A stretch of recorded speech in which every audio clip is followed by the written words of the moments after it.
Boston Harbor. One of America's busiest, wealthiest ports.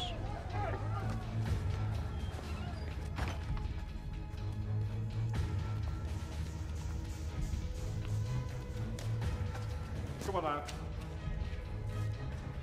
Hundreds lose their jobs. Come on out.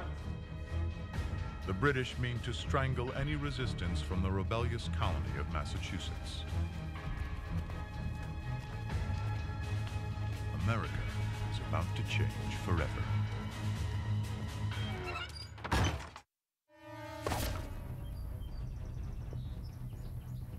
Tensions escalate far beyond Boston. Settlers are pushing west. Many have their eyes set on new land west of the Appalachians. But to protect Native American lands, England has banned settlements along a boundary called the Proclamation Line. Hundreds are evicted from their homes on the frontier. September 5th, 1774. We want liberty. Incensed at the British actions, 56 delegates from across the colonies gather at the First Continental Congress in Philadelphia. It's the first step on the road to American democracy. Among them are John Adams, Patrick Henry, and a gentleman landowner from Virginia named George Washington. At a time when our lordly masters in Great Britain will be satisfied with nothing less than the deprivation of American freedom, it seems highly necessary that something should be done to maintain liberty. Across New England, people prepare to defend themselves. Smuggled arms are collected and stashed in secret hideaways. But while many expect conflict, most delegates in Philadelphia want peace with Britain. A military action would make a wound that would never be healed. That's good. We're gonna have all day. Let's go. Come on. The First Continental Congress resolves that a British attack on any one colony will be regarded as an attack on all of them. Let's go. You need to stack at the front. Get the others. What emerges at Philadelphia is solidarity. The distinctions between Virginians, Pennsylvanians, New Englanders, and New Yorkers are no more. I'm not a Virginian. I am an American. The future of the 13 American colonies hangs in the balance. Good morning, gentlemen. Spring How are we this morning? 1775. Are you alive? You good? Near Concord, Massachusetts. Get in here. Get those weapons stacked up. We haven't got all day. Local gunsmith Isaac Davis puts the town militia through basic training. American patriots knew that they were doing the right thing. You're starting the birth of a nation. You know, you had to really believe in what you were doing. You gotta keep this clean here, sir. You keep that clean, you save your life. You don't? If war comes, this will be America's first line of defense. You're gonna need it today. Volunteer Home All right, Guard, let's keep moving. with weapons paid for by local citizens. Gentlemen, it's looking good. It's looking good. Let's have some breakfast and move out. Tell those They're great folks farmers, what blacksmiths, and store owners, a fighting force of ordinary Americans. The militiamen of any of the colonies were made up of just its citizens. It was a citizen-based protection unit. And some of them had some skills, but some of them were just the carpenters. Some of them were just the mason or the blacksmith. I mean, these were the guys that they had something at stake to protect their colony. So they started to form together, just trying to help protect each other. Every town across the colonies has its own militia. But now, they're preparing to defend themselves against the British Army. Better than yesterday now, better than yesterday. For 6 generations across Massachusetts, men are expected to serve as militiamen. In Massachusetts, A third of all men between 16 and 50 are ready to bear arms at a minute's notice. Excellent, good shot. We keep this up, we're gonna give those redcoats a scare, all right? The British will not stand for any armed resistance. April 19th, 1775. After midnight, 900 redcoats leave their barracks in Boston for Lexington and Concord, about 20 miles away. Their orders: arrest the rebel leaders and seize their weapons. News of the British attack also reaches Paul Revere. His midnight ride will alert local militias. Revere rides ahead of the British troops. His warning spreads from town to town across the New England countryside.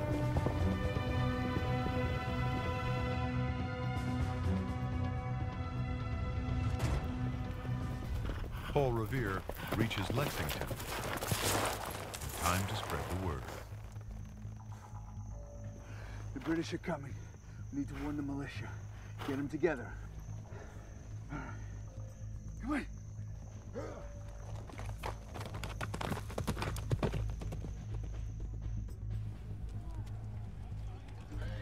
By 5 in the morning, 60 militiamen line up. They're commanded by a farmer, John Parker. They're faced off against hundreds of well-armed and highly experienced British soldiers.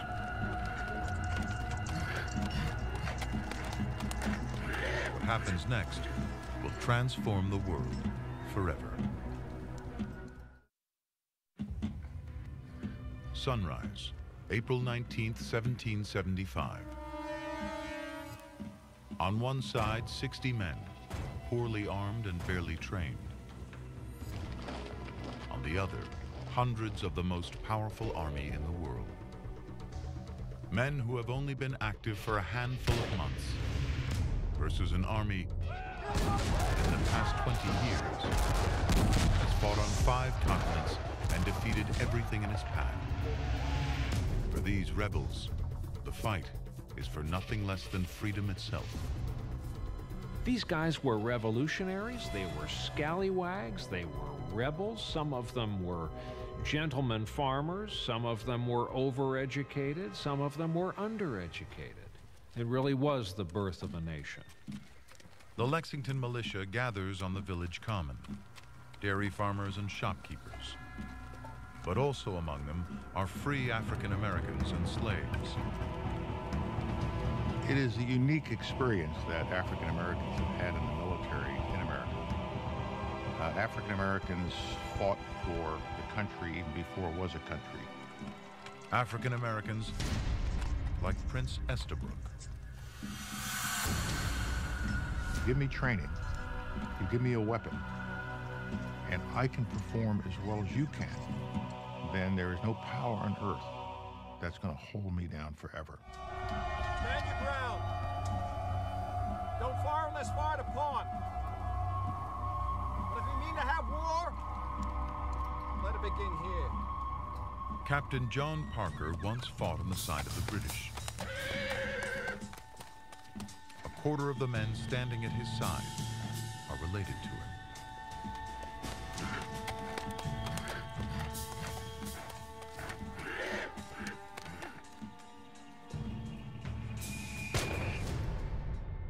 No one knows who fires the first shot at Lexington. But it's the shot heard round the world. I mean, the redcoats, that's intimidating. The way they move, the way they march, the way they execute on that open space.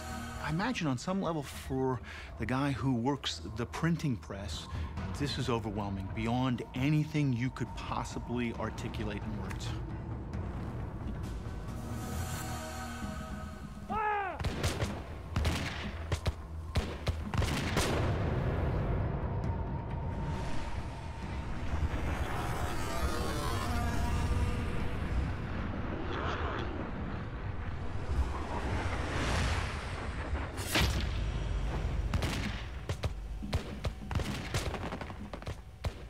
Prince Estabrook is hit in the first volley.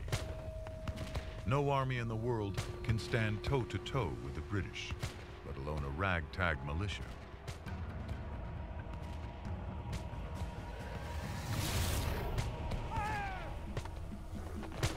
The British fired up to 4 times the rate of the militia.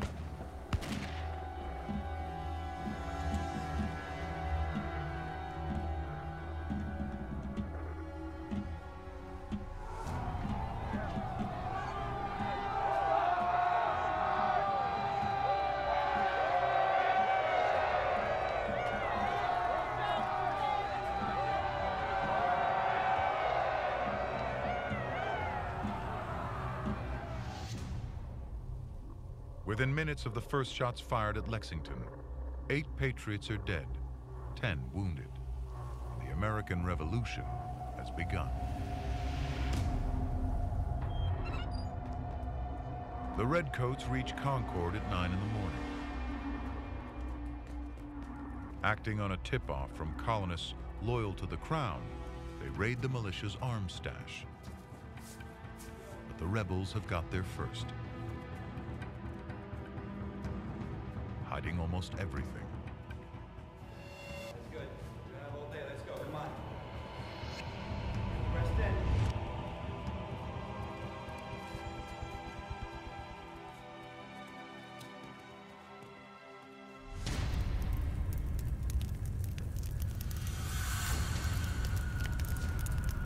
They continue to search for weapons, giving the Patriots more time to spread the word.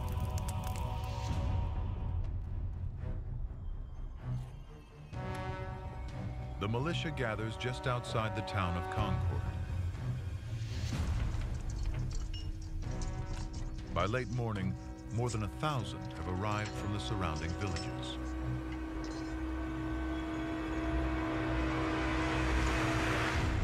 Their plan: to defend their towns against the British. Let's go!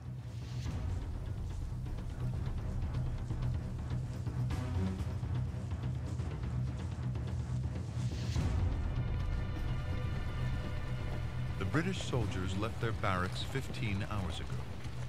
Now, they face a 20-mile march back to Boston.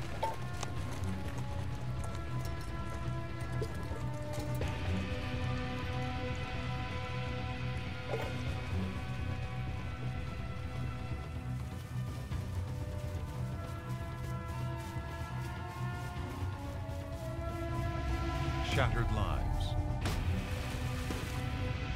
An occupied city. Blood in the streets of Boston. And now Lexington.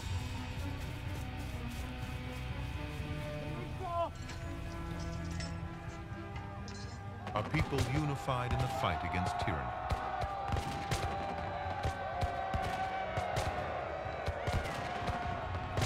Now, the Patriots have their chance.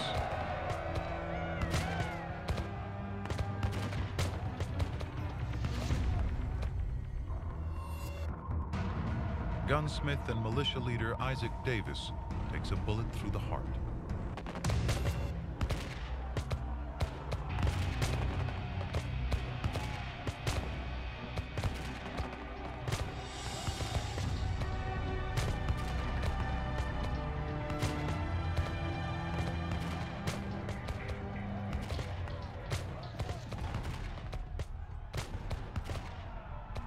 The Patriots seize the upper hand and intend to make the British soldiers pay.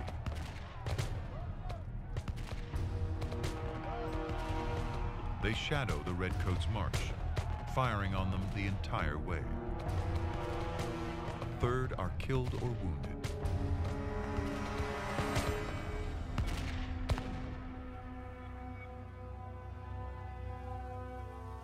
Seven generations after the first settlers left England, in search of prosperity and freedom, their descendants will have to